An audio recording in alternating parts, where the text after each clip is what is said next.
안녕하세요. 금요사건 파일 디바제시카입니다. 2012년 10월 10일 경기도 성남경찰서에 한 건의 신고가 접수되면서 사건이 시작됩니다. 혼자 사시는 아버지가 무려 한 달째 연락이 되지 않는다는 아들과 며느리의 신고였죠. 연락이 두절된 그는 78세의 남성 송 씨입니다. 그런데 막상 경찰이 주변 사람들을 탐문하니까 뜻밖의 이야기가 들렸어요. 송 씨? 여행 간다고 했는데? 그가 새들어 살던 집주인 및 지인들 몇몇은 여행을 떠났다고 다 알고 있더라고요. 그래서 경찰이 통화 내역을 확인해봤죠. 실제로 그가 지인들에게 직접 전화를 건 기록이 남아 있었습니다.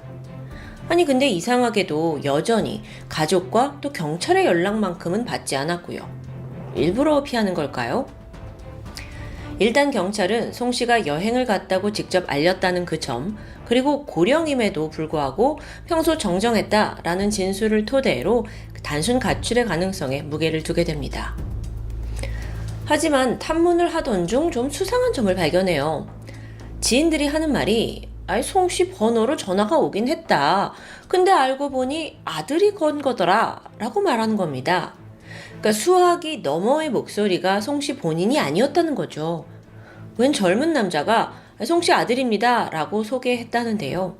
그러면서 아버지가 여행을 가서 당분간 연락이 안 될 거라고 말해준 거고요. 이에 대해 진짜 송 씨 아들은 금시초문이었어요. 즉 그렇다면 이 상황, 누군가 송 씨의 핸드폰을 가지고 아들 행세를 하고 있다는 거죠. 경찰은 심상치 않다는 것을 느끼고 본격적으로 행적을 추적합니다. 그러자 새로운 사실이 또 드러나요. 송 씨가 실종되기 직전 좀 껄끄러운 돈 문제에 얽혀 있었다는 정황입니다. 그는 실종되기 5개월 전인 2012년 5월까지 성남시 신흥동에서 작은 단란주점을 운영했습니다. 동시에 자신의 가게에서 색소폰을 연주하면서 연주자로도 활동해왔어요. 근데 이제 나이가 들면서 가게 운영이 좀 벅찼고 결국 다른 사람에게 이걸 이제 인계하기로 마음먹은 거죠. 그렇게 해서 만난 사람이 30대 여성 김 씨. 이 두 사람 간의 협상이 끝났고 송 씨는 그녀에게 4,500만 원을 받고 가게를 넘겨주기로 했어요. 근데 이때 그 김 씨가 당장은 돈이 좀 부족하대요. 그래서 일단은 2,500만 원만 지불하고 나머지 2천만 원은 좀 시간이 지나고 주기로 했었죠. 어쨌든 송 씨는 가게에서 손을 떼게 됩니다. 이후에도 그는 색소폰 연주를 계속 하고 있었잖아요. 그래서 그걸 하려고 종종 가게를 찾았다고 해요. 아니 근데 시간이 좀 지나도 김 씨가 잔금 2천만 원 주는 걸 계속 미루는 겁니다. 초조해진 송 씨가 그녀를 독촉하기 시작했죠. 인근 상인들에 따르면 송 씨가 종종 하소연을 막 했어요. 돈을 못 받았다고. 그리고 내가 2천만 원만 다 받으면 색소폰 연주고 뭐고 다 그만둘 거라고 했었대요. 그러니까 잔금을 받기 위해서 어쩔 수 없이 계속 가게에 얼굴을 비췄다고 주장이 돼요. 그런데요, 사실 이때 새로운 주인 김 씨가 이 가게를 혼자 운영하던 건 아니었습니다. 그녀에게는 사실혼 관계이던 40대 남성 박 씨가 있었던 거예요. 잔금 왜 안 주냐, 이 문제로 송 씨와 새로운 주인 김 씨 사이에 갈등이 지속되니까 보다 못해 박 씨, 그러니까 사실혼 관계에 있던 박 씨가 나서요. 그러면서 송 씨한테 내가 조만간 돈을 마련해 주겠다 라고 약속을 했대요. 하지만 그 말은 끝내 지켜지지 않았죠?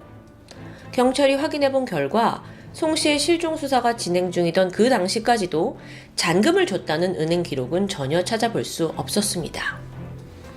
자, 여기까지 이들의 관계를 파악한 경찰은 김 씨와 박 씨, 이 두 사람이 실종과 연관이 있을지도 모른다고 의심이 들었어요. 당연하죠. 그리고 즉각 둘을 소환해서 조사를 진행합니다. 근데 여기서 주목할 만한 점이 둘의 진술이 굉장히 모호하다는 겁니다. 먼저 여성 김 씨는 그 남자친구인 박 씨가 잔금을 대신 내주기로 했다. 나는 그 다음 일은 모른다. 이렇게 좀 무책임하게 진술했어요. 이에 반해 박 씨는요, 나는 이미 지난 6월에 송 씨에게 돈을 줬다는 겁니다. 그러니까 더 이상 얽혀있는 금전 관계가 없다는 거죠. 그래서 경찰이 그럼 언제 어디서 돈을 건넸냐라고 집중적으로 추궁했어요. 근데 여기서 현금을 줬다라는 거예요. 그러니까 은행 기록이 없는 거고. 그래서 그 현금을 어디서 뽑았냐? 그 해당 장소 CCTV도 다 확인해봤죠?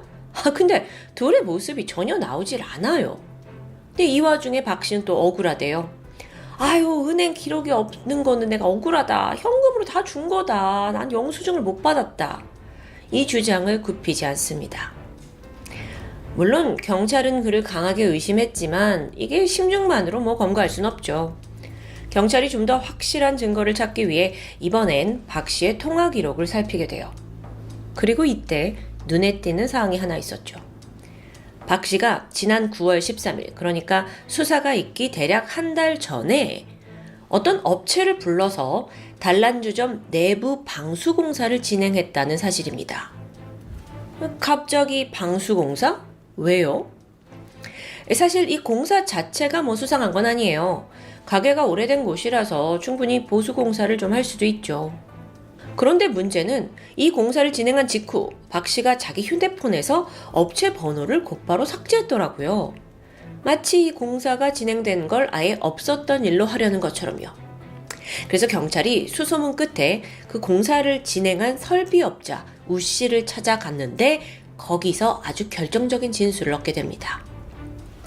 우 씨가 말하길 공사 당일 좀 특이한 점이 있었다고 해요. 우선 그 가게 홀 벽에서 물이 샌다, 방수공사를 해달라 이런 요청을 받았거든요. 근데 이걸 하려면 실내 벽을 전부 뜯어내야 합니다. 그래서 먼저 벽 다 제거하고 이제 다시 마감을 하려던 찰나 박 씨가 좀 생소한 부탁을 해왔죠.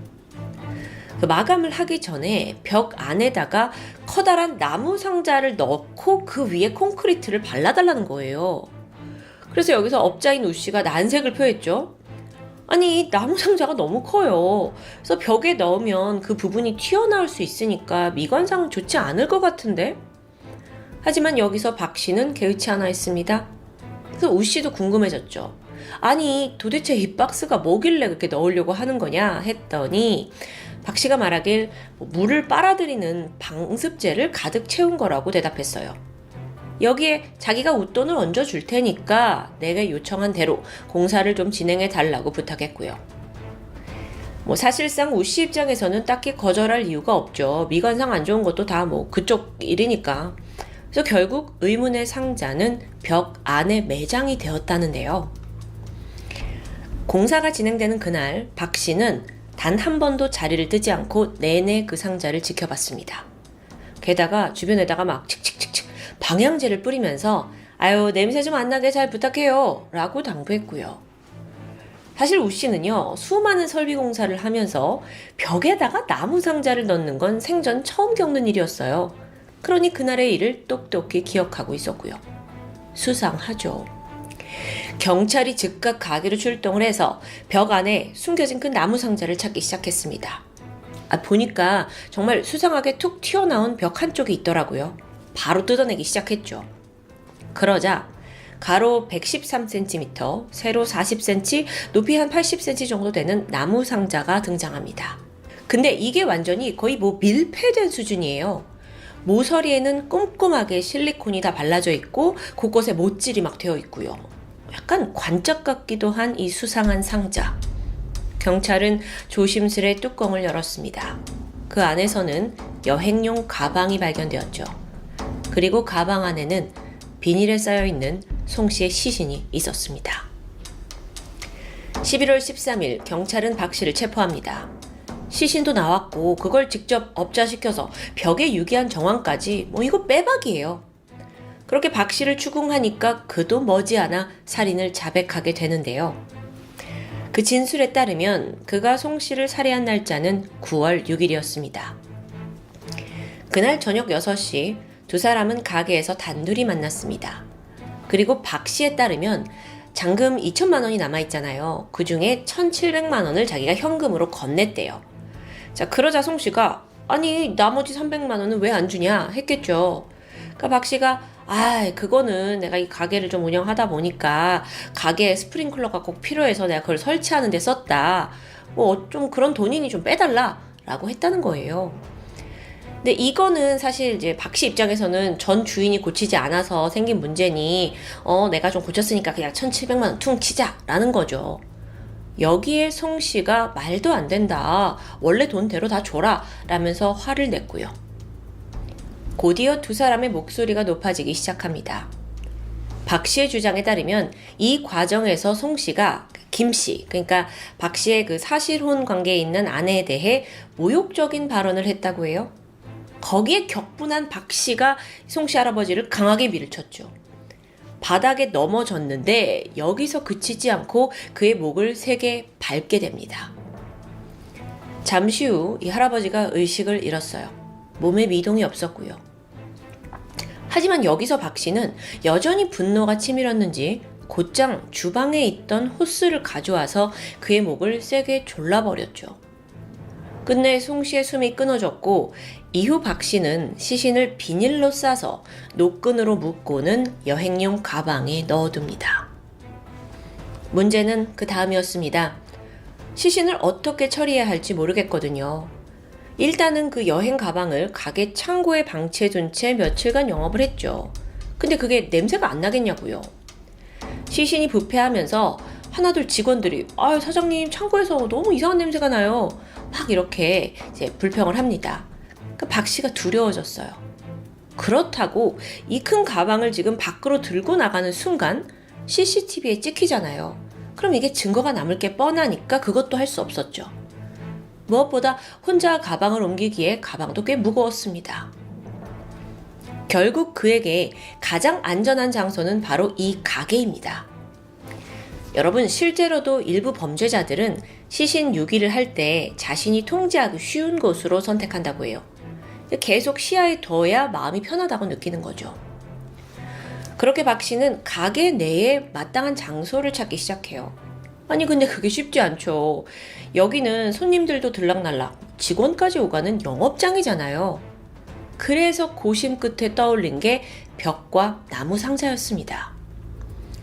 그는 직접 나무 상자를 제작했어요. 그리고 안에다가 시신이 든 가방을 넣었죠. 실리콘으로 상자의 틈새를 꼼꼼히 틀어막아서 냄새가 새어나오지 않도록 대비합니다. 이후 설비업자를 불러서 방수 공사를 해야 한다라는 핑계로 시신이 든 상자를 벽 안에 매장하는 데 성공한 거예요. 공사가 다 끝나고 나서 박 씨는 태연하게 영업을 다시 시작했습니다. 그러니까 이 기간 동안 가게를 찾은 사람들은 자기 등 뒤에 시신이 있는 줄도 모르고 흥겨운 시간을 보낸 게 되겠죠. 한편 그 사이 범인은 수사를 늦추기 위해 또 다른 잔머리를 썼는데요. 미리 송 씨의 휴대폰을 빼돌려서 지인들한테 전화를 걸어서 내가 아들이다 하면서 송 씨가 여행 갔다고 드러낸 거예요. 그렇기에 진짜 송 씨의 아들은 아버지의 실종을 인지하기까지 무려 한 달이라는 시간이 걸린 거고요. 그 외에도 송 씨가 평소에 이제 연주하던 색소폰 전부 처분하고 송 씨 행세를 하면서 건물주한테 전화를 걸어요. 그리고 아예 사업자 명의를 김 씨 명의로 변경했고요. 그러니까 범행을 은폐하는데 최선을 다했던 겁니다. 결국 그렇게 재판에 선 박 씨는 우발적인 살인이었다라고 주장했습니다. 돈 문제로 말싸움하다가 화 참지 못해서 죽였다고요. 근데 이미 기절한 송 씨의 목을 재차 졸라서 살해한 거잖아요. 이게 좀 의아했죠? 정말 이날 이전에는 전혀 살인의 의도가 없었던 걸까요? 또 애초부터 자기가 1,700만 원을 줬다라는 것도 좀 믿기 힘들어요. 근데 100번 양보해서 박 씨의 주장대로 살인 자체는 우발적이었다고 칠게요. 하지만 홧김에 살인을 저질러 놓고 그 시신을 가게 벽 안에 숨겨놓을 수 있는 사람이 얼마나 될까요? 검찰은 박 씨의 범행이 상당히 계획적이고 잔혹하다고 판단을 했고 결국 그에게 징역 20년형을 구형합니다. 하지만 재판을 거쳐서 박 씨에게는 최종적으로 징역 18년이 선고되었죠. 사실 알고 보니 박 씨가 초범이 아니었어요. 조사를 해보니 그전에도 절도, 사기, 전과 총 12범이라는 게 드러났죠. 물론 그전에 살인 혐의는 없었지만 전과가 있던 살인마에게 18년은 다소 낮은 형량이 아니냐라는 의견도 있습니다. 게다가 잊고 있는 부분이 있습니다. 그 동거녀이자 이 가게의 실제 주인이 된 김 씨는 정말 이 사건에 전혀 관여하지 않은 걸까요? 경찰 또한 공범 혐의가 있는지 수사를 진행했지만 별다른 혐의점은 발견하지 못했다고 전해집니다. 여러분, 벽 안에다가 시신을 매장한다는 사실, 그것도 수많은 사람들이 오가는 공간에 벽 속에 떡하니 시신이 있다는 거는 정말 상상만 해도 섬뜩하죠. 근데 과연 그게 발각되지 않았다면 계속 은폐가 가능했을까 하는 생각이 들었어요. 이 부분에 대해 전문가들은요, 시신은 부패를 하면서 가스를 생성해요. 그리고 그 가스 압력으로 인해서 시신이 부풀게 되죠.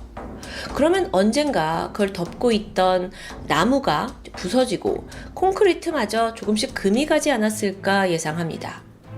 결국 이 모든 건 박 씨의 얄팍한 눈속임이었을 뿐 완전 범죄는 없다는 거죠. 제가 그동안 금사파를 진행하면서 정말 별별 시신 유기 장소를 접해왔습니다. 보통 인적이 드문 논밭, 강가, 우물, 심지어 고무통이나 장독 같은 기상천외한 곳도 있었죠. 하지만 여러분, 결말은 언제나 같습니다. 더 이상 완전 범죄는 불가능하다는 점, 범인들은 이걸 기억해야겠죠. 지금까지 금요사건 파일 디바제시카였습니다.